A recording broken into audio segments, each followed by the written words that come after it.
All right, I have two matchup upgrades this week, and the first one is Bills tight end Dalton Kincaid playing against the Bengals. The first item to address here is the hamstring injury he suffered in week 10 against the Dolphins. Now, the Bills elected not to put him on IR, which would have meant that he would miss the next 4 games.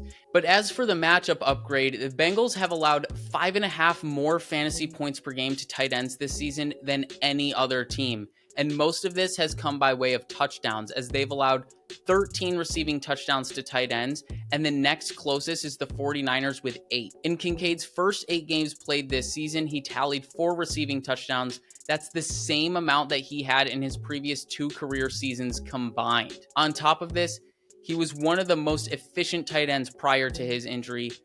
He was targeted on 25.4% of his routes, which is the second highest among tight ends. And on those opportunities, he averaged 12.4 yards per target, which is the most among tight ends by over a yard. The beauty of this matchup is that it's set up to be a shootout with 2 high-powered offenses. So if you're worried about one team pulling away from this thing, and maybe if it's the Bills, they start leaning on the run, I really wouldn't worry about that, because if the Bengals are scoring with the Bills, I think they're going to have to keep throwing the ball, and Kincaid is part of that equation for the Bills when he's healthy. So make sure to pay attention to that injury report, and if Kincaid is active, I really like him as a sneaky flex play this week if you already have a tight end that you're confident in. The second of my 2 matchup upgrades this week is Colts wide receiver Alec Pierce, who travels to Jacksonville to play the Jaguars.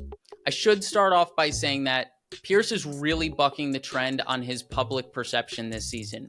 After leading the NFL in yards per reception last year, he's currently in the lead again in 2025. However, the difference is that he's finding more consistency from week to week. Pierce has 7 games with at least 60 receiving yards this season after doing so in just 6 games in the previous 2 seasons combined. But let's talk about how that helps him this week. Pierce posted 50 receiving yards and a touchdown in each of his last 2 games against the Jaguars. And the Jaguars have been very kind to players that line up on the perimeter, allowing the most fantasy points per game to players lined up out wide. Meanwhile, Pierce has the 7th highest rate of his routes run on the perimeter this season. That's of all players in the NFL. In addition to all of this, we know Pierce to be a deep threat with nearly 20 air yards per target, and the Jaguars have allowed the 4th most receptions to players lined up out wide on deep targets this season. Now, I know there is risk involved with Pierce, and he's probably not high up on your wide receiver depth chart, but if you're considering him at a flex spot this week, this is a plus matchup, and I think you can go ahead and pull the trigger on him in your starting lineup.